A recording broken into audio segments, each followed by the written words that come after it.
السلام علیکم ورحمۃ اللہ وبرکاتہ۔ الحمد للہ وکفیٰ وسلام علی عبادہ الذین اصطفیٰ، اما بعد فاعوذ باللہ من الشیطان الرجیم، بسم اللہ الرحمن الرحیم۔ قل بفضل اللہ وبرحمتہ فبذلک فلیفرحوا، صدق اللہ العلی العظیم۔ درود پاک پڑھے۔ اللہم صلی علی سیدنا شفیعنا حبیبنا مولانا محمد بارک وسلم، صلو علیہ صلاۃ و سلام علیک یا رسول اللہ صلی اللہ تعالی علیہ وسلم۔ حضرات محترم، قرآن مقدسہ کہتا ہے قل بفضل اللہ وبرحمتہ فبذلک فلیفرحوا، کہ اے محبوب آپ فرما دیجئے کہ اللہ ہی کے فضل اور اسی کی رحمت، اسی پر چاہیے کہ لوگ خوشی منائیں۔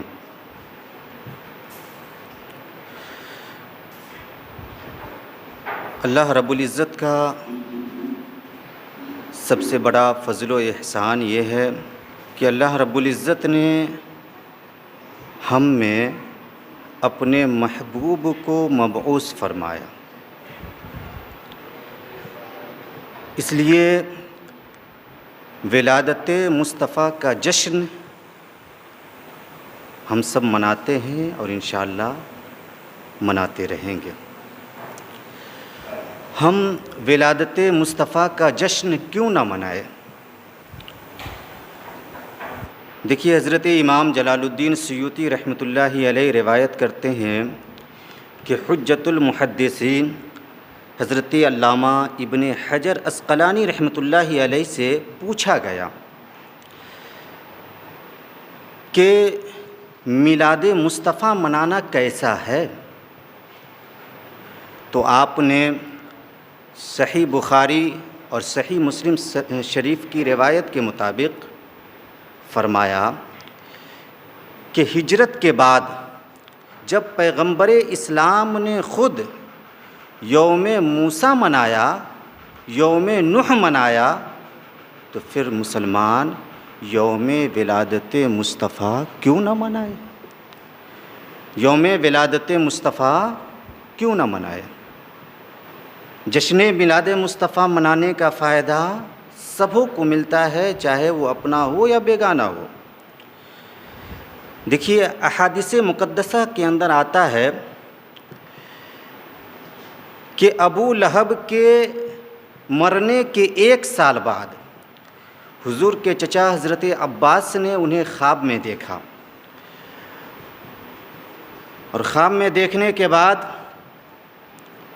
ان سے ان کا حال پوچھا، تو ابو لہب نے کہا کہ میرا حال بہت برا ہے، میں سخت عذاب میں مبتلا رہتا ہوں، لیکن جب بھی دوشنبہ یعنی پیر کا دن آتا ہے، اس دن میرے عذاب میں تخفیف ہو جاتی ہے، کمی ہو جاتی ہے، اس طرح کہ میری انگلی سے ٹھنڈا ٹھنڈا پانی نکلتا ہے، جسے پی کر میں سیراب ہو جایا کرتا ہوں۔ تو حضرت عباس رضی اللہ تعالیٰ عنہ نے پوچھا کہ یہ فائدہ تمہیں کیسے مل رہا ہے؟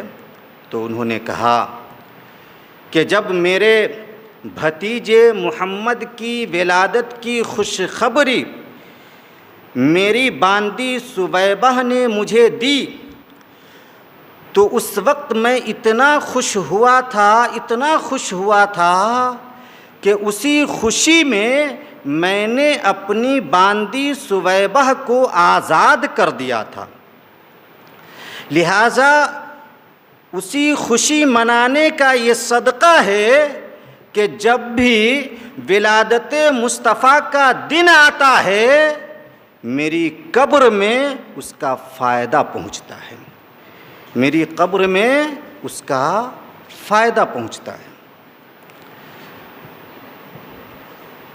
حضرت امام نبوی ریاض الصالحین میں اور امام بغوی شرح السنہ میں اس حدیث کے تحت لکھتے ہیں کہ بے ایمان کے اعمال صالح کا کوئی اجر نہیں ہوتا، بے ایمان کے اعمال صالح کا، نیک اعمال کا کوئی اجر نہیں ہوتا، لیکن یہ خاص کر حضور کے اکرام میں اللہ کا کرم ہے کہ اگر کوئی بے ایمان بھی ولادت مصطفیٰ کی خوشی مناتا ہے تو اس کو اس کا اجر دیا جاتا ہے۔ سبحان اللہ۔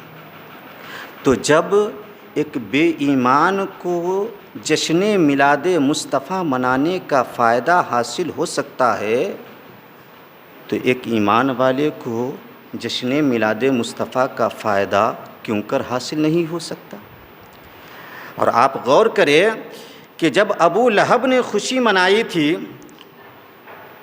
تو حضور کو نبی جان کر نہیں، اپنا بھتیجا جان کر خوشی منائی تھی۔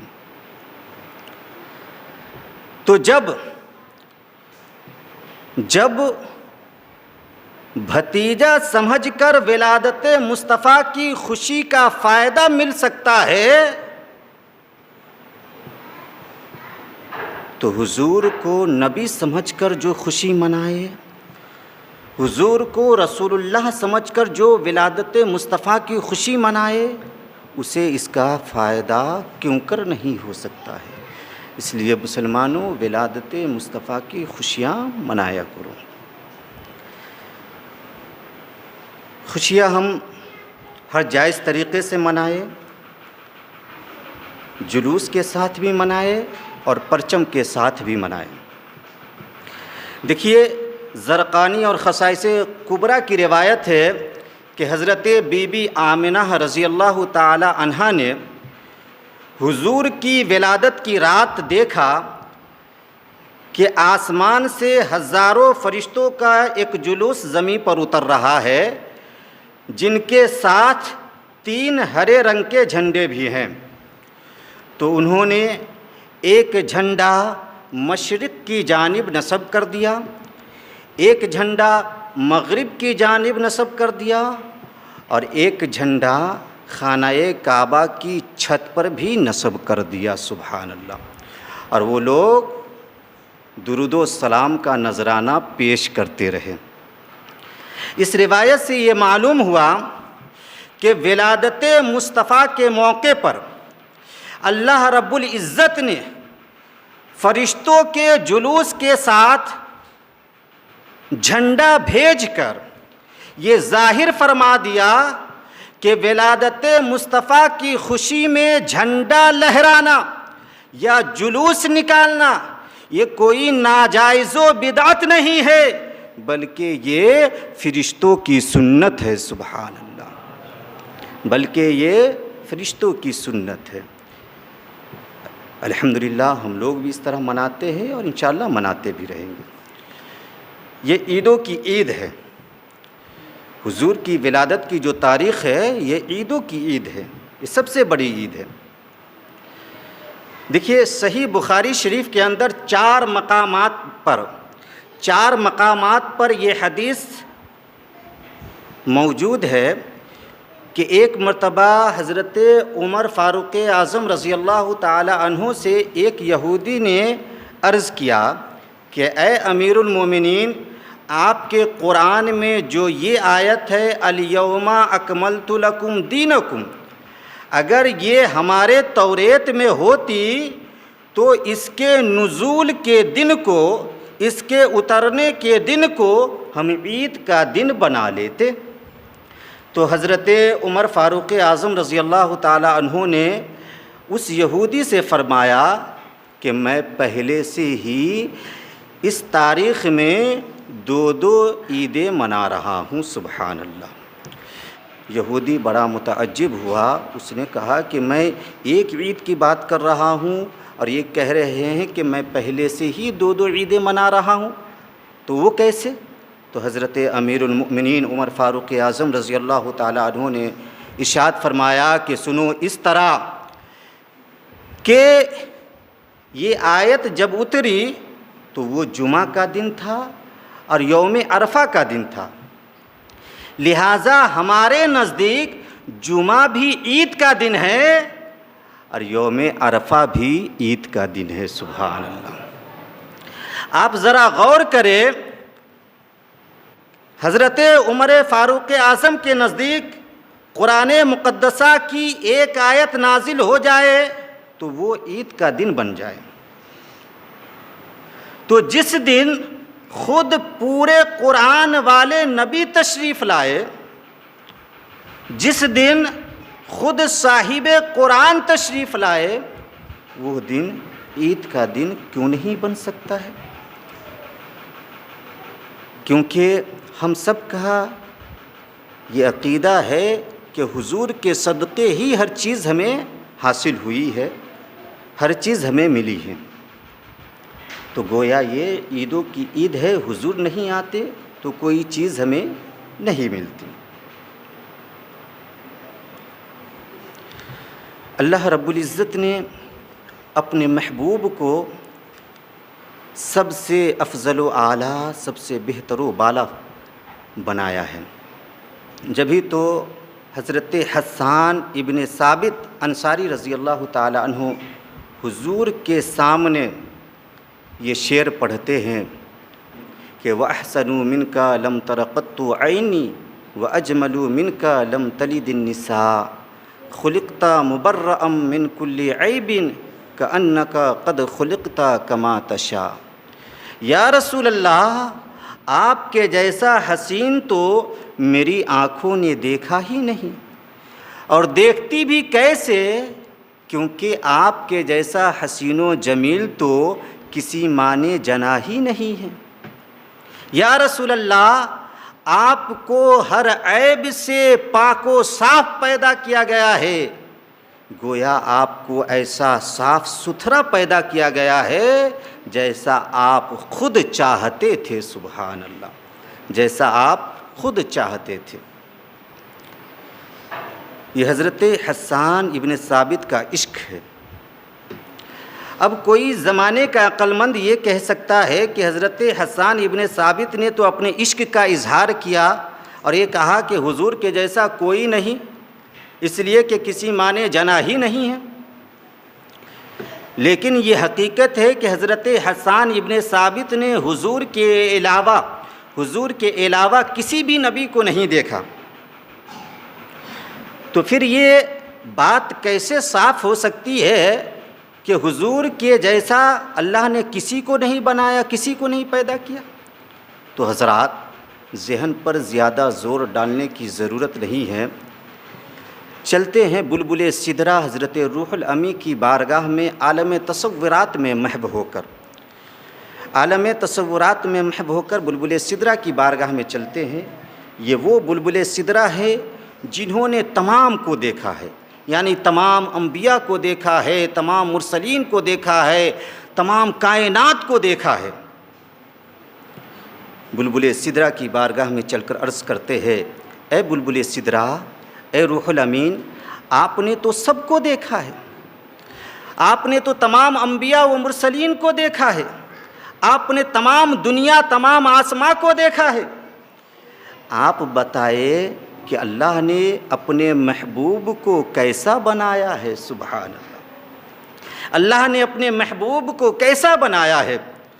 تو بلبل سدرہ کا یہی جواب ہوگا، وہ دنیا والوں سنو، یہ حقیقت ہے کہ میں نے صفی اللہ کو بھی دیکھا ہے، نجی اللہ کو بھی دیکھا ہے، خلیل اللہ کو بھی دیکھا ہے، ذبیح اللہ کو بھی دیکھا ہے، کلیم اللہ کو بھی دیکھا ہے، روح اللہ کو بھی دیکھا ہے، حبیب اللہ کو بھی دیکھا ہے، تمام انبیاء و مرسلین کو بھی دیکھا ہے، تمام کائنات کو دیکھا ہے، لیکن جیسا میں نے حضور کو دیکھا ہے ویسا کسی کو بھی نہیں دیکھا ہے۔ سبحان اللہ۔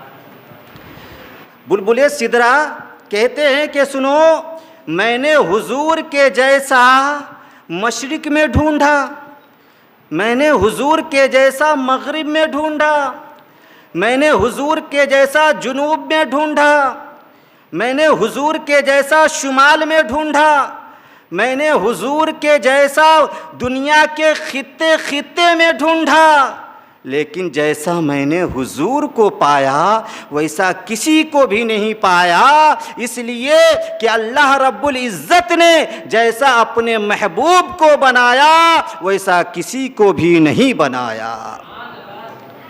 اسی کی ترجمانی امام عشق و محبت یوں کرتے ہیں کہ یہی بولے سدرا والے چمنے جہاں کے تھالے، ارے سبھی میں نے چھان ڈالے تیرے پائے کا نہ پایا، تجھے یک نے یک بنایا، تجھے یک نے یک بنایا، تجھے حمد ہے خدایا، تجھے حمد ہے خدایا۔ حضرات،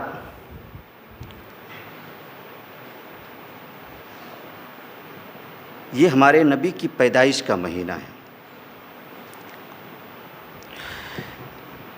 یعنی ربیع الاول کی 12 تاریخ کو پیر کے دن اللہ رب العزت نے اپنے محبوب کو اس دنیا میں مبعوث فرمایا۔ غور کرے تو پتہ چلے گا کہ اللہ رب العزت نے اپنے محبوب کو ایسے دن اور ایسے مہینے میں پیدا فرمایا جس کا پہلے سے کوئی خاص وقار نہیں تھا، جس کا پہلے سے کوئی خاص مرتبہ نہیں تھا، کیونکہ دنوں کا جو سردار ہے وہ جمعہ ہے، لیکن اللہ رب العزت نے اپنے محبوب کو جمعہ کے دن پیدا نہیں فرمایا۔ مہینوں میں جو سب سے افضل مہینہ ہے وہ رمضان المبارک کا مہینہ ہے، لیکن اللہ رب العزت نے اپنے محبوب کو رمضان المبارک کے مہینے میں بھی پیدا نہیں فرمایا۔ جس وادی پربہار میں سب سے زیادہ انبیاء کرام تشریف لائے اس وادی پربہار کا نام فلسطین ہے، لیکن اللہ رب العزت نے اپنے محبوب کو فلسطین کی لہلہاتی وادی میں بھی پیدا نہیں فرمایا۔ اور جس خاندان میں سب سے زیادہ انبیاء کرام تشریف لائے اس خاندان کا نام خاندان بنی اسرائیل ہے، لیکن اللہ رب العزت نے اپنے محبوب کو خاندان بنی اسرائیل میں بھی پیدا نہیں فرمایا۔ اور جس دن کو عظمت والا دن کہا جاتا ہے، جس دن کو مرتبے والا دن کہا جاتا ہے، جس دن کو خود اللہ کا دن کہا جاتا ہے، وہ دن یوم عاشوراء ہے۔ وہ عاشوراء کا دن جس میں اللہ رب العزت نے زمین و آسمان کی تخلیق فرمائی، وہ عاشوراء کا دن جس میں اللہ رب العزت نے لوح و قلم کی تخلیق فرمائی، وہ عاشوراء کا دن جس میں اللہ رب العزت نے آدم و حوا کی تخلیق فرمائی، وہ عاشوراء کا دن جس میں اللہ رب العزت نے حضرت آدم علیہ السلام کی توبہ کو قبول فرمائی، وہ عاشوراء کا دن جس میں اللہ رب العزت نے حضرت داؤد علیہ السلام کی توبہ کو قبول فرمائی، وہ عاشوراء کا دن جس میں اللہ رب العزت نے حضرت ابراہیم علیہ السلام کو مرتبہ خلت سے سرفراز فرمایا، وہ عاشوراء کا دن جس میں اللہ رب العزت نے حضرت ادریس علیہ السلام کو آسماں پر اٹھایا، وہ عاشوراء کا دن جس میں اللہ رب العزت نے حضرت یعقوب علیہ السلام کو 40 سال کے بعد حضرت یوسف علیہ السلام سے ملوایا، وہ عاشوراء کا دن جس میں اللہ رب العزت نے حضرت ایوب علیہ السلام کو صحت یابی عطا فرمائی، وہ عاشوراء کا دن جس میں اللہ رب العزت نے حضرت یونس علیہ السلام کو مچھلی کے پیٹ سے باہر نکالا، وہ عاشوراء کا دن جس میں اللہ رب العزت نے حضرت عیسیٰ روح اللہ کو آسماں پر اٹھایا۔ اس عظمت و برکت والے دن میں بھی اللہ رب العزت نے اپنے محبوب کو پیدا نہیں فرمایا۔ تو اب سوال یہ پیدا ہوتا ہے کہ آخر کیوں اللہ رب العزت نے اپنے محبوب کو ایسے دن اور ایسے مہینے میں پیدا فرمایا جس کا پہلے سے کوئی خاص وقار نہیں تھا، جس کا پہلے سے کوئی خاص رتبہ نہیں تھا؟ تو سنو مسلمانوں، علماء کرام کہتے ہیں کہ اگر اللہ رب العزت اپنے محبوب کو جمعہ کے دن میں پیدا فرماتا تو زمانے کے کچھ عقل مند یہ کہتے کہ جمعہ کی وجہ سے رسول پاک کو عزت ملی ہے۔ اگر اللہ رب العزت اپنے محبوب کو رمضان المبارک کے مہینے میں پیدا فرماتا تو زمانے کے کچھ عقل مند یہ کہتے کہ رمضان المبارک کی وجہ سے رسول پاک کو عزت ملی ہے۔ اگر اللہ رب العزت اپنے محبوب کو فلسطین کی لہلہاتی وادی میں پیدا فرماتا تو زمانے کے کچھ عقل مند یہ کہتے کہ فلسطین کی وجہ سے رسول پاک کو عزت ملی ہے۔ اگر اللہ رب العزت اپنے محبوب کو خاندان بنی اسرائیل میں پیدا فرماتا تو زمانے کے کچھ عقل مند یہ کہتے کہ خاندان بنی اسرائیل کی وجہ سے رسول پاک کو عزت ملی ہے۔ اگر اللہ رب العزت اپنے محبوب کو عاشورہ کے دن میں پیدا فرماتا تو زمانے کے کچھ عقل مند یہ کہتے کہ یوم عاشورہ کی وجہ سے رسول پاک کو عزت ملی ہے۔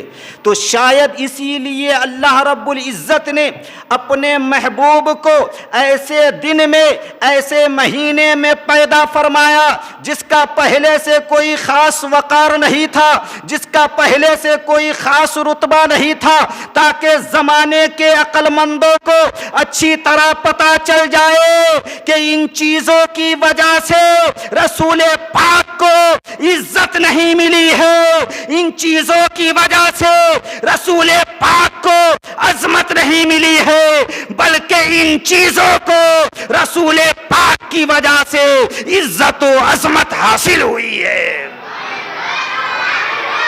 رسول پاک کی وجہ سے ان چیزوں کو عظمت و عزت حاصل ہوئی ہے۔ اس لیے اپنے نبی سے سچی پکی عقیدت و محبت رکھیے۔ شاعر اس وقت کے منظر کو ذہن میں بساتے ہوئے یہ شعر لکھتے ہیں کہ آئی نئی حکومت، سکہ نیا چلے گا، عالم نے رنگ بدلا، صبح شب ولادت، روح الامین گاڑا، کعبے کی چھت پہ جھنڈا، تا عرش اڑا فریرا، صبح شب ولادت۔